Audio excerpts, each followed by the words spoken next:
Hello, I'm Umbrosite. And I'm Melodious Nocturne. Today we'll be reading to you The Truth About Your Life. That title inspires confidence. Oh yeah. Which is why I'll read it in the most respectable voice I have. Oh. Have you ever wondered why your life has its horrible moments? The moments that you just feel like vanishing into nothing and never returning? Depression? Yes. I mean, Okay. no. I can tell you, that's not what you want. Once every 10 years, angels give one troubled person a wish. I was at least 12 when my best friend had her wish come true. She wasn't feeling good that day. Her mother said that she would be fine. She wasn't physically sick. Maybe it was in her head. You mean depression? But she still complained about stomach pains and a headache. This really is sounding like depression. While I was sitting in class, she seemed to have dozed off into a dream-like state while we took a test. I tried to wake her quietly, whispering or poking her, but she just moved her hands. Now my teacher was no idiot. Of course she knew my friend was asleep. She was just waiting for her to realize it too. After the test was complete and my dear friend sleeping like a baby, the teacher was still waiting for her to wake up. The old woman got tired of waiting for this damn girl to get up. So she took 3 math books stacked in a perfect pile and walked to my young friend's desk and dropped the math books in the small space next to the desk. She woke up, startled. "Is it time to go yet?" my dear friend asked. Everyone else seemed to find this funny. As they laughed and laughed at my sweet friend, I tried making them stop laughing, but it was no use. The teacher even wrote an after-school detention slip. Just then, as if by magic, my best friend began to glow. Starting from my head, she started vanishing like a ghost. The process was like a flash. She flashed once, and flashed once again. She was gone. I'll never know what happened to my poor friend. But what I have found out is that this sort of thing happens every 10 years. No, it doesn't. This story happened 10 years ago.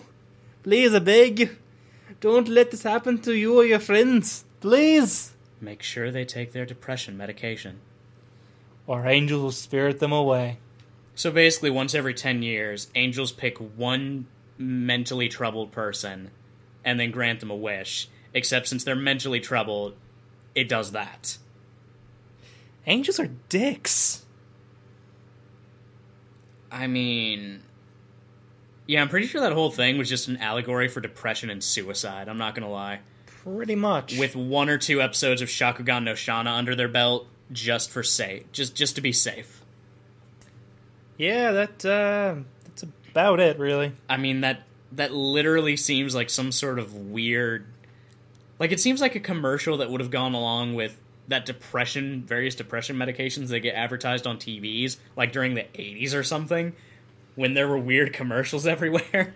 When your friends are depressed, they get spirited away by angels. Don't this happen to your friend? Have them take Ergadur. Now sold on shelves. Alright, so yeah, that was short. So there's not a lot to say about it, other than... There's some weird... People were acting kind of weird, though. Is the teacher not immediately waking the student up and waiting for the sleeping student to realize that they're sleeping? I have had a lot of teachers that did that, though, where they got creative about how and when they wanted to wake the student up. But even then, she was like just waiting for the student to wake up on their own, though. Which they usually don't do. Especially if they're old school. Yeah. Like, as they pointed out, she's an old woman. And her response wasn't anything fancy, it was grab some books and drop them on the floor. Yeah. Which is pretty basic wake-up student. I mean... Yeah. That's pretty much it. That's really short, and it's really meh. Which is why I use my most respectable voice. Angels, they'll spirit you away, they will. You can stop now. Do not, No, stop it. Anyway, I mean, can you think of anything to say about it? not really. It's like we read another one that I already forgot what it was because it sucked. That it was just like that. It's at a weird length. You know what I mean? yeah. So there's not much to say about it. Best you can really say is it seems like an allegory for something. It's Depression and yeah. suicide. It doesn't really go anywhere. It's 10 years ago. Someone who was depressed got spirited away by angels. Got raptured away. Got raptured sooner than us. Though I say, I beg you, don't make this happen to someone, like to one of your friends. That's a weird. Yeah. That's a weird way. It's like it was her fault that this friend got spirited away. Well, yeah, mental disease and illness is the fault of the person. The person who could have helped, not the person who had it. Yes. Granted, it's not really the person who had its fault so much as it's not really your fault that there's a mental defect that happened. But oh no, that's them. That's what this story is saying. so if you have a mental defect, it's don't make this happen to your friends. It's either your fault or their fault. Make them take their meds.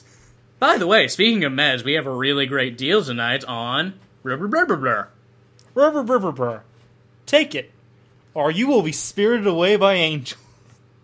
Take it, or you will vanish from reality, and no one will remember your name, except for one person. They will remember you, and they will not tell your story because no one will believe them because they're crazy. And then they'll get spirited away by angels. You literally just described the plot of Corpse Party. Huh. And its various sequels and fan games. More so the sequels than the fan games, but you know. Corpse Party. I think the fact that we've already started talking about something that is completely unrelated to this shows that we have nothing to talk about with it. Because it's short, and it's not bad necessarily. It has a few weird phrasings, and it's not really that good. Also, it's not really particularly creepy. I mean, I guess if you were severely unhealthily religious, like really, like, there's nothing wrong with being religious per se, but just religious to the point that you probably need help. Like, you are just one bad day away from stabbing all the sinners. If you are that level of religious, I could see how this could be creepy, because then it's like, well, then it wouldn't even be creepy, because it's like, oh, I'm being raptured. The angels are taking me. I'm getting my wish fulfilled. Praise be to Jesus. So, yeah, moral of the story here. It's not really bad, it's not really good, it's not really creepy. Make sure if your friends are depressed, they get help. Yep. So, thank you all for joining us. Yeah, thanks for watching.